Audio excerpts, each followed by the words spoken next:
So one day I'm on this construction site and this guy named John comes up and he's yipping and yapping about one of those work from home schemes, right? And just like everybody who hears about one of those work from home schemes, when they first hear it, they're always a little bit skeptical, right? So it amazes me when people go and they come to me and they complain and they say, well, somebody said that it was a scam. Well, of course they did. Right? I mean, this is human nature because society breeds us and brings us up to look at everything. I mean, just sit down and watch CNN. It's constant negative news 24 hours a day, 7 days a week, right? So that's what I was doing. I was in that mentality, plus every night we came home and we sat in front of the idiot box and watched this bullshit. So of course I was infected with the virus of mediocrity. But John came up and he kept coming back day after day because he lived on the same street that we were working on, and we knew him because we'd done work at his house, and he kept stopping back by, kept trying to sponsor us into his business. Now this persistent bastard, thank God he did come back, right? Because eventually I took the money from that construction site, from that construction job, and I went and I joined his business. And it was the funniest thing that you've ever seen in your entire life, watching me try to sponsor my first person. Because I was running around town. Now by this time, I had bought myself a truck. And I don't know if you guys have heard me talk about this truck before, but Erin knows. When I bought it, she was excited. Because remember, Erin and I went through this journey together, and she watched me. I met her when I was 3 months clean. So she watched me progress through life and through work and through my personal life and stuff like this. So for us, when I first bought it, it was a big deal. But the truth of the matter was it was a piece of shit, right? It was gray. The paint was peeling off of the front in ways that, if I drove over 40 miles an hour, big paint chips would fly off of it, and I just did my best not to look in the rearview mirror and see what they were hitting, right? I would literally have to start it with a screwdriver. And here's what I mean by that. I'm not a mechanic, but there's something called a solenoid inside of a Ford truck. And I don't know if they're in Chevys too. Again, I'm not a mechanic. But the starter or something didn't work, so I had to take a screwdriver and pop the hood and start the thing with a screwdriver, and sparks would fly all over the place, and I'd look like I was stealing the damn thing until somebody got up close to it and realized that nobody would want to steal this type of truck. Nobody, So I was driving around and I got magnets from Vistaprint. Anybody know about Vistaprint? Now, if you've ever been broke trying to build a business, then you know about these free sites, right? Because you can go and you can get signs for your yard, and magnets for your car, and you can order business cards and all this kind of stuff. And I did this. I got magnets for my truck, and I put them on the side of the truck. And at this time, it was a cell phone deal, and they had a refer 3, get yours free thing. So I was like, refer 3, get yours. Are you still paying for your cell phone? I mean, I was doing this years ago. They've got new companies that are coming out now. I had this pitch years ago, right? You still paying for your cell phone? I'm not. Call me. Well, I mean, I would drive down the road with this magnet on the side of my truck, and I would try to make eye contact with people, and they'd do this. Because they didn't want anything to do with what I had, right? It's just where. This is how I thought of marketing, right?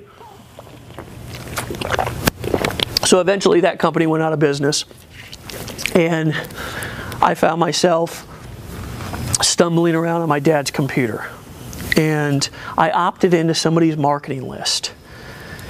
And I had a decision that I could either quit because that company shut down on me, truthfully, because the owners were a bunch of weenbags, right? And they broke a fingernail and made promises that they couldn't deliver on, and that's why they shut down. And I could have went and said, oh, I knew this thing wouldn't work.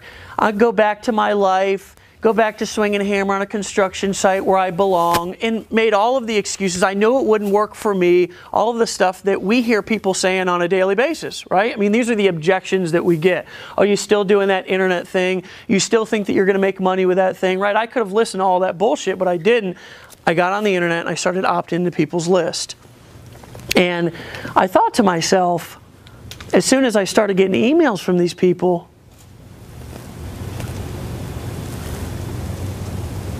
I'm running around town like an asshole.